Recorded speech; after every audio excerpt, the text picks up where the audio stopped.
தாவேகா தலைவர் விஜயினுடைய அரசியல் நிலைப்பாடு எப்படி இருக்கு? இல்ல, போன வாரம் பூரா அவர் வந்து காங்கிரஸோட கூட்டணி சேர்வதற்கான பேச்சுவார்த்தை நடைபெறுவதாக உங்களுடைய ஊடக நண்பர்கள் மூலமாக ஏராளமான செய்திகள் என்பது வெளிவந்தது. அதன் அடிப்படையில் அவர் பல்வேறு உயர்மட்ட காங்கிரஸ் தலைவர்களை எல்லாம் சந்தித்தார் என்றெல்லாம் கூட செய்திகள் வெளிவந்தது. ஆகவே காங்கிரஸ் தாவேகா கூட்டணி ஆகும் என்ற முறையிலும் கூட பேசப்பட்டது. திடீர்னு பார்த்தா இந்த வாரம் அவர் பிஜேபி அதிமுகவோடு பேசிக் கொண்டிருக்கிறார், குறிப்பாக பிஜேபியுடைய அகில இந்திய தலைவர்கள் அவரோடு பேசிக் கொண்டிருக்கிறார்கள் என்கிற செய்தி என்பது கடந்த 4 நாட்களாக வந்து கொண்டிருக்கிறது.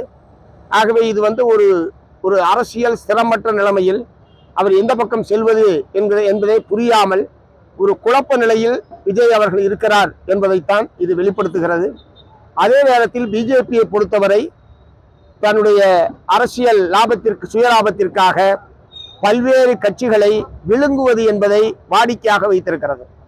இந்திய நாட்டில் பல கட்சிகளை அதை போல் அதை விழுங்கி இல்லாமல் செய்திருக்கிற நடவடிக்கை என்பது இந்தியாவில் பல மாநிலங்களில் நடைபெற்றிருக்கிறது.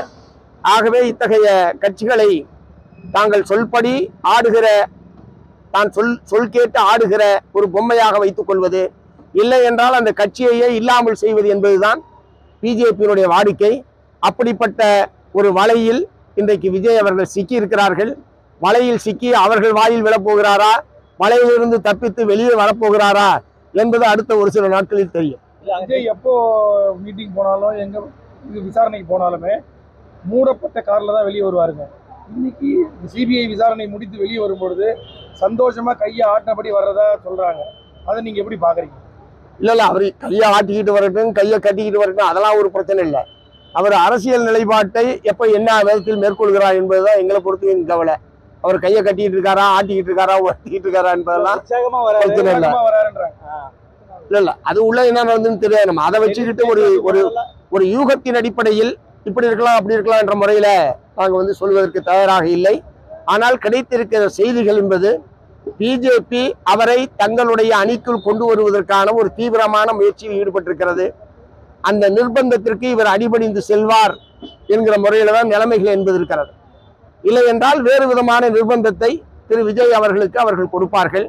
அதை எதிர்த்து நிற்கக்கூடிய அளவுக்கான தைரியமிக்க தலைவராக விஜய் அவர்கள் இப்போது இல்லை என்பதுதான் இருக்கிற நிலைமை.